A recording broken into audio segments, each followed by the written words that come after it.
Olá, boa tarde, graça e paz para você, meu amigo, minha amiga. Hoje nós vamos aqui fazer uma reflexão em Lucas capítulo 18. Eu estava lá em casa, assim, hoje é dia de dar uma geral na casa, né? Então estava lá e todo o tempo ouvindo a palavra, meditando nas coisas do Senhor. E aí eu senti de Deus de fazer esse vídeo a respeito desse assunto que fala sobre o juízo iníquo. E aí agora eu vim aqui para casa da minha mãe e vamos compartilhar junto. Mas primeiro eu quero te informar que a temperatura são 32 graus aqui na cidade de Governador Valadares. E o alerta amarelo, saiu aqui alerta amarela de chuvas intensas, está marcando chuva, né? Você que vai sair agora no período da tarde, para ir na tarde da bênção ou em algum lugar, ou ir na cidade, pega o guarda-chuva, né? Melhor. Deus vai falar contigo nessa tarde, Deus vai falar contigo, Ele tem uma palavra para a sua vida. Esse texto bíblico do Lucas capítulo 18, Jesus, ele alertando.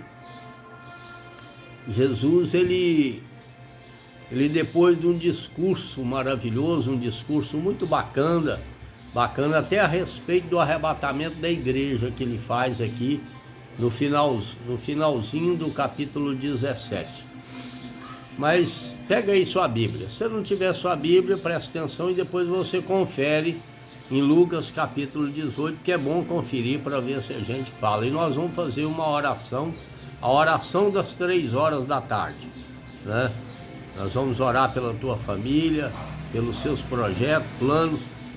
Lucas capítulo 18 diz assim: a parábola da viúva persistente. Então Jesus propôs uma parábola aos seus discípulos, com a intenção de adverti-los quanto ao dever de orar continuamente e jamais desanimar. Olha que Jesus maravilhoso é esse nosso. Que Jesus bacana, lindo. Como diz alguns pregadores aí, o grande da Galileia, né? O grandão da Galileia. O que eu fico reparando, o que eu entendo é o amor dele para com as nossas vidas. Como eu disse agora ainda há pouco, ele faz aquele discurso a respeito de arrebatamento da igreja, né? Que tem 2 no campo, fica um, leva um e fica o outro, tipo essas coisas assim. E ele aqui, ele resolve contar uma parábola. Ele fazia muito esse trabalho de parábola principalmente para os discípulos entender e chamar a atenção dos discípulos. Jesus queria dar um alerta para os discípulos, e Ele quer dar um alerta para você nessa tarde. Ele queria dar um despertamento para os discípulos e um despertamento para nós nessa tarde, para você, para mim, para nós que às vezes somos fácil de desistir das coisas, para nós que às vezes somos fácil de começar uma campanha e quebrar ela pelas metades. Nós que às vezes começamos a orar na madrugada e ora um mês ou 2 ou uma semana e você não vê resultado e aí você desiste. Então essa parábola é para mim e para você, né? É para aquele que vem, porque isso vem. A Bíblia diz que o diabo veio para matar, roubar e destruir. E uma das coisas que ele veio destruir na nossa vida é colocar em nós medo, desistência, roubar nossa fé, roubar nossa coragem de querer prosseguir. Aí vem o desânimo, do desânimo vem aquela coisa que ultimamente eles têm chamado que é princípio de depressão. E a pessoa já não tem vontade de orar mais, não tem vontade de ir para a igreja, não tem vontade prosseguir, persistir, não tem vontade de nada. Então ele conta essa parábola, né? Conta para os seus discípulos. A minha Bíblia aqui fala com a intenção de adverti-los. Eu estou aqui com a Bíblia King James, né? Um presente que eu ganhei do meu sobrinho Tiago, atualizada, né? E olha a intenção de Jesus de advertir. Ele quis mostrar, divertir os discípulos, para colocar os discípulos atentos, para colocar a gente atento, despertado.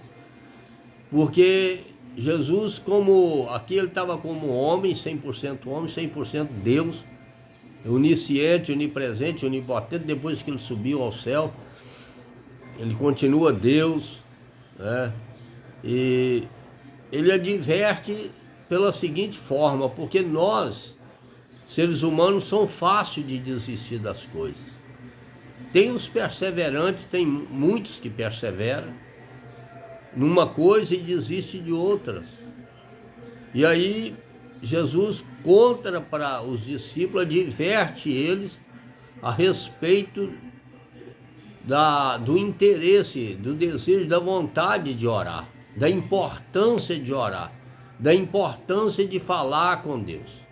Aí você pode até virar para mim e falar assim: mas Deus não sabe de todas as coisas. Sim, Ele sabe, mas Ele é um pai que gosta de comunicar com o filho. Ele é um pai que gosta de ouvir o filho. Ele é um pai que gosta de sentir o filho. Ele gosta de ver nós expressar do fundo da nossa alma aquilo que nós achamos que necessitamos, né? E dentro daquela necessitação nossa, daquela necessidade nossa de realizar alguma coisa, nós às vezes achamos que está certo, às vezes achamos que está correto. A Bíblia diz que o coração do homem é enganoso.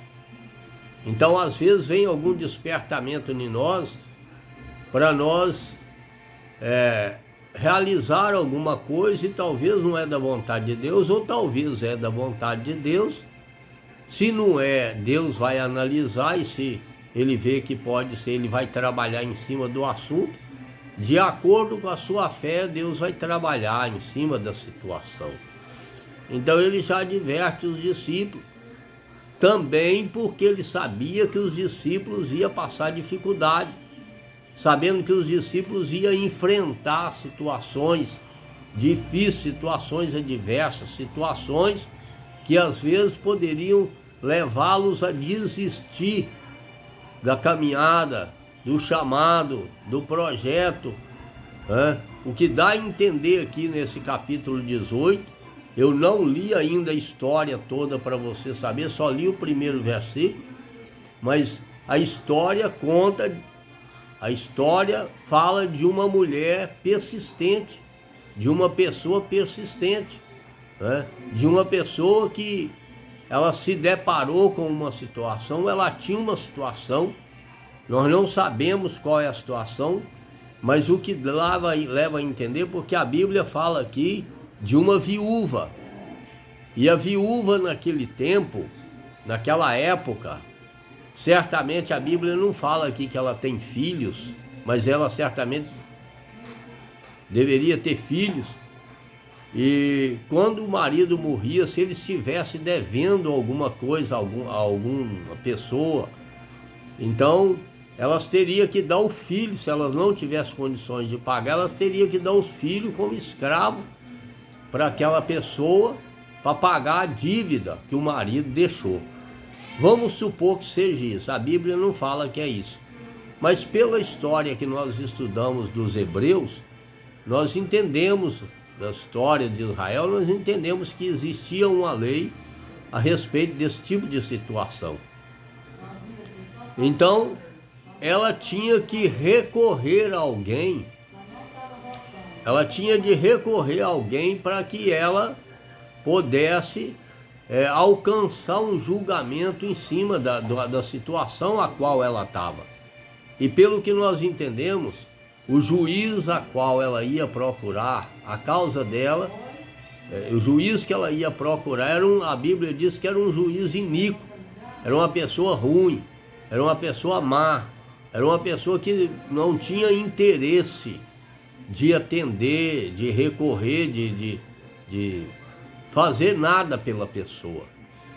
Mas a história conta para nós, mais para frente, eu vou ler alguns versículos mais para frente, a história conta que ela chegou até aquele juiz, que ela foi até aquele juiz, se apresentou diante da causa que ela tinha, e ela, pela primeira vez que ela não foi atendida. Ela não foi atendida. Ele recusou ela, ele rejeitou ela, aquele juiz iníquo, né? Então a história começa por aí. Ela nos deixa algo muito grande dentro de nós, uma curiosidade dentro de nós a respeito desse assunto maravilhoso, a qual Jesus, ele vira para os discípulos e adverte os discípulos, né? E essa palavra que foi escrita há quase 2000 anos atrás, ela reflete em nós hoje o mesmo procedimento de Jesus, o interesse dele de nos advertir a respeito de algo que nós possamos lutar contra a situação, tentar levar a situação à frente, e às vezes nós não somos respondidos, às vezes nós não temos êxito no primeiro passo que nós demos daquele plano ou projeto, e aí acontece, né, dessa advertência para nós não desistir, porque aquele que vai desistir é pessoa que vai ser frustrada, é pessoa que não vai conseguir se ele desistir. Mas existe aquele que vai persistir, é o que a Bíblia está nos advertindo. Eu vou ficar por aqui, vou deixar os acontecimentos mais para frente, que eu vou contar a história toda, uma parte dela amanhã, né? E nós vamos orar, fazer a oração das 3 horas da tarde, né? A oração das 3 horas da tarde. Então eu te convido você para colocar a sua causa diante de Deus, a sua situação diante de Deus, e vamos orar, vamos persistir, vamos nesse propósito de 3 horas da tarde, né, esses dias vindouros, para nós conseguir. Vamos orar? Senhor nosso Deus e Pai, Pai querido, mediante a Tua palavra, a advertência que o Senhor está dando, deu para os discípulos, e ela está refletindo em nós nessa tarde. Nós queremos interceder pela vida desse irmão, dessa irmã, dessa família, pela situação, pela causa, pelo propósito que ele e ela colocou diante do Senhor. Pai querido, em nome de Jesus Cristo, nós já repreendemos aquele chamado maligno, que é ele que põe as mãos atrapalhadas dele para impedir que nós venhamos a alcançar aquilo que nós almejamos na face da terra. Pai querido, joga por terra o principado, joga por terra a potestade, joga por terra toda a fúria de Satanás contra, Pai querido, os meus sonhos, os meus projetos. Em nome de Jesus Cristo nós oramos, crendo na grande vitória, em nome de Jesus, amém. Que Deus te abençoe, compartilhe esse vídeo, um abraço para todo aquele que me segue, em nome de Jesus Cristo, e um beijo no coração do irmão Leôncio, amém.